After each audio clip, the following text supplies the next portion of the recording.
All right, we do have breaking news. Very shortly, U.S. Secretary of State Antony Blinken will head back to the United States after key meetings in China, including with Chinese leader Xi Jinping. The secretary just spoke to CNN national security correspondent Kylie Atwood moments ago. Kylie joins us from Beijing. Kylie, what did he tell you?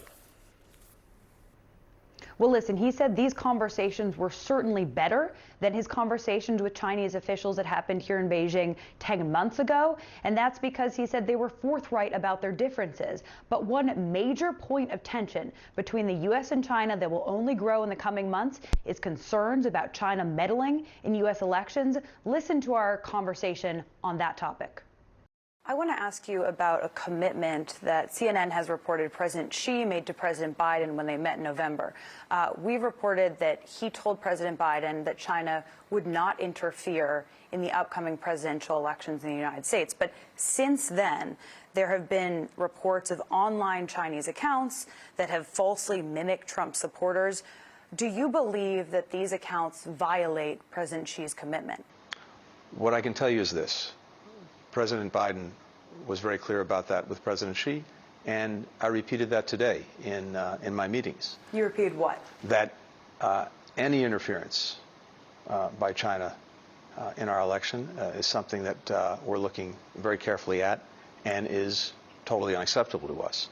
Look, it's something we're tracking very carefully. I can't speak to these specific reports. I can say that as a general matter, we've been very clear with China. Don't do it. But they're not violating the commitment yet, as far as you can tell? Well, again, I'd have to look at the specific reports that you're referring to, but we have seen, generally speaking, evidence of attempts to influence and arguably interfere, and we want to make sure that that's cut off as quickly as possible.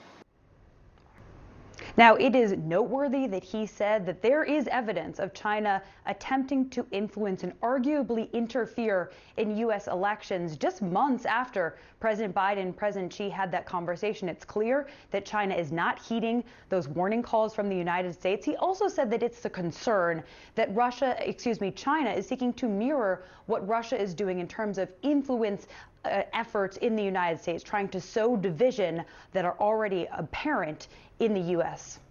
Evidence that they tried to influence and maybe interfere in the elections. Terrific to have you here, Kylie. Thank you so much for sharing this breaking news reporting.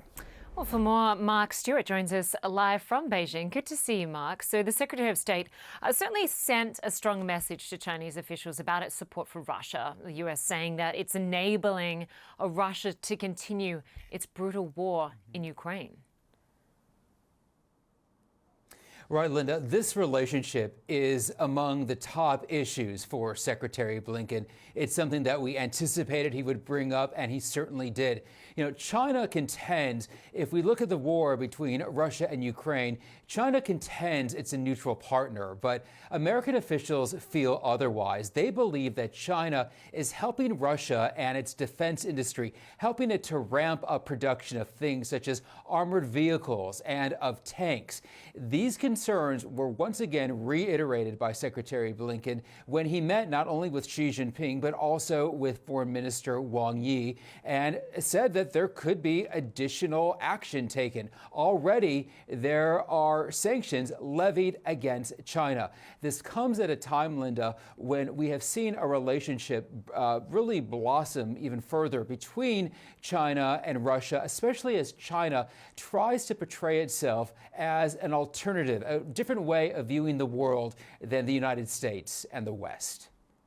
And Mark, this meeting, of course, comes at a time when U.S. lawmakers are moving to ban TikTok unless it finds a new owner. What was said about that, and what other messages are you gathering from your spot in Beijing?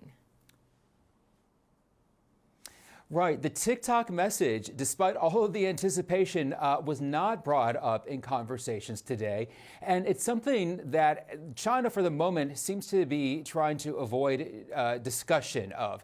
I was at the foreign ministry just a few days ago and asked about it. And the government official said China would not comment any further. So we're going to have to see how things go through the court system and the legislative process. But other points of discussion during this meeting, Taiwan, China China reiterating that Taiwan is a red line issue for China. There was discussion of some of the economic issues, China expressing concern that perhaps the United States is trying to overhype claims that China is oversaturating the market with some of its products, things like EVs, solar panels, making it very difficult for other governments, other countries to compete. But there was some issues of common ground. In particular, I'm going to point to fentanyl, efforts to curb fentanyl production. It's something that both the United States and China would like to tackle, and it seems like that there was some positive discussion on that front, at least, Linda. That is good to hear. Mark Stewart for us in Beijing. Thanks for staying out late for us. Have a good weekend.